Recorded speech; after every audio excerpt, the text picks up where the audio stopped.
আমরা যদি নবীর নামে শপথ করি এটা আমার কি গুনাহ হবে? আল্লাহ পাক সর্বপ্রথম কি বানাইছিলেন? ওযু ফাসেদ হওয়ার কারণ কতটা? যে আমরা যদি নবীর নামে শপথ করি এটা আমার কি গুনাহ হবে? বড় গুনাহ না ছোট গুনাহ? যে কোনো একটা গুনাহ তো হবো, গুনাহ হবে না? যে নবীর নামে শপথ করলে আমার কি গুনাহ হবে? বড় গুনাহ হবে। বাবা তুমি কি বললে, কি গুনাহ হবে? তো বড় গুনাহ হবো। বড় গুনাহ। তুমি বড় গুনাহ। বড়, তুমি কি বলবে? যাই হোক, ইনারা একটা বলছে বড় গুনাহ, কিন্তু নবীর শপথ করা বড় গুনাহ না, আমাদের ছোট গুনাহ হবো। কি গুনাহ হবো?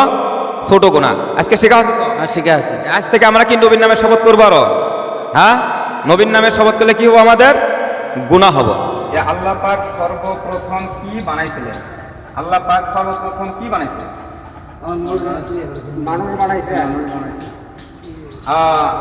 আপনি কি বললেন? মানুষ বানাইছে। যাই হোক দর্শক, ইনারা বলছেন মানুষ বানাইছে। আপনি একটু আর একটু ভাবা চিন্তা করেন, দেখে আল্লাহ পাক সর্বশ্রেষ্ঠ সর্বপ্রথম কি বানাইছিলেন, আর একটু ভাবা চিন্তা করেন। কি কি বানাইছে সর্বপ্রথম? আরেকবার ভাবা চিন্তা করেন একটু। মানুষ তৈরি করছে। যাই হোক, আমি ইনাদের সঠিক উত্তর না পারার কারণে আমাদের এই চ্যানেলের তরফ থেকে আমি দুঃখিত যে ইনারা সঠিক উত্তর দিতে পারলেন না। যাই হোক দর্শক, যদি আপনারা সঠিক উত্তর দিতে পারেন আমাদের কমেন্ট বক্সে জানাই দিয়ে দিবেন। ওযু ফাসেদ হওয়ার কারণ কতটা? 7টা।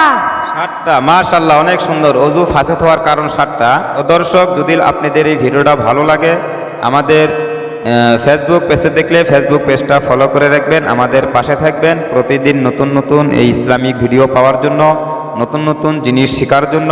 তো দর্শক, পারলে একটা করে শেয়ার করবেন।